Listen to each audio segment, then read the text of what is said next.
ഞാൻ ഇന്നൊരു chicken ghee roast ചെയ്യാൻ പോവാണ് എൻ്റെ സ്റ്റൈലിൽ. അത് ഞാൻ നിങ്ങളെ കൂടെ കാണിക്കാമേ.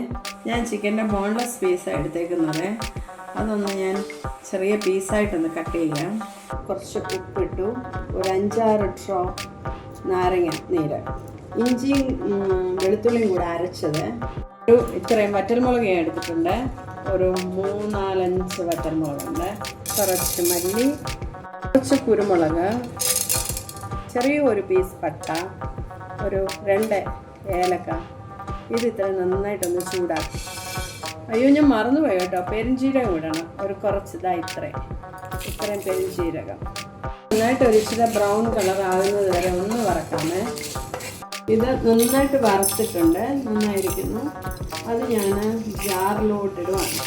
ഒരു കഷ്ണം പുളിയൂടെ ചേർക്കുന്നുണ്ട്. കുറച്ച് കാഷ്യൂ നട്ട് കൂടെ അതിനോട്ട് ഇടുവാണ്. കുറച്ച് വെള്ളം ഒഴിച്ച് നന്നായിട്ട് അരച്ചെടുക്കണം. നന്നായിട്ട് അരഞ്ഞിട്ടുണ്ട് കേട്ടോ. ആ അരപ്പെല്ലാം കൂടെ ഞാൻ അതിലൂടെ മിക്സ് ചെയ്യുക. നന്നായിട്ട് പുരണ്ടിട്ടുണ്ട് കണ്ടോ. ഓക്കെ, ഇത് നമ്മളൊരു 5-6 മണിക്കൂർ റെസ്റ്റ് ചെയ്യാൻ പറ്റുക.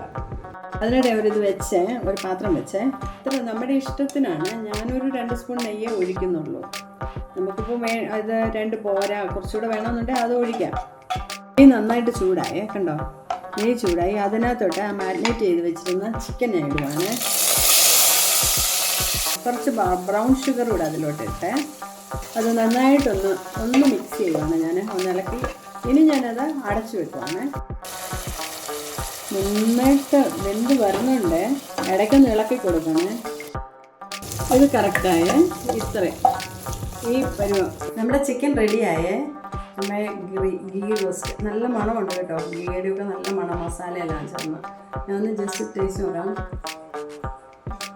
നല്ല ടേസ്റ്റ് ഉണ്ട് കേട്ടോ, നല്ല സൂപ്പർ ടേസ്റ്റാണ്. നമ്മുടെ ചപ്പാത്തിയുടെ കൂടെ ഒക്കെ ഇത് കഴിക്കാൻ ബെസ്റ്റാണ്. ചപ്പാത്തിയുടെ കൂടെ ഒക്കെ നിങ്ങളും ഇത് ഉണ്ടാക്കി നോക്കണേ. ഉണ്ടാക്കി നിങ്ങൾക്ക് ഇഷ്ടപ്പെട്ടാൽ ഞാൻ കമൻറ്റ് അറിയിക്കണേ. Okay, by.